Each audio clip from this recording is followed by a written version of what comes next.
पण कधीही उमेश यावलकरनं स्वतःचं काम सांगितलं नाही. मोर्शी वरुडच्या जनतेच्या गरीब माणसाच्या कल्याणाकरता अत्यंत इमानदारीनं काम करणारा आमदार उमेश यावलकर या ठिकाणी आहे. हे आपल्याकरता सर्वांकरता अत्यंत महत्वाचं आहे. डॉक्टर अनिल बोंडे, राजेश वानखेडे सर्व आले. नवनीत राजाचा फोन आला. रात्री 1 वाजले होते. मी भंडाऱ्याला होतो. मी म्हटलं आता 1 वाजता कसं भेटणार आहे. मी भंडाऱ्याला आहे. मला पहाटे 3 वाजणार आहे घरी जायला. हे म्हणले आम्ही रात्रभर थांबू, तुमच्याच घरी जेवतो आणि तुमच्याच घरी झोपतो. हे मानगोटावर येऊन म्हटले साई आमदार.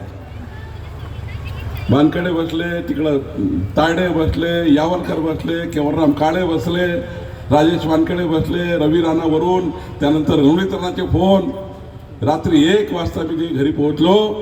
रात्री 1 वाजता मी मुख्यमंत्र्यांची सही घेतली आणि या जिल्ह्याला 1100 कोटी रुपये शेतकऱ्यांच्या अतिवृष्टीचे सततच्या पिकाच्या नुकसानाचे मी मिळवून दिले, सरकारने दिले.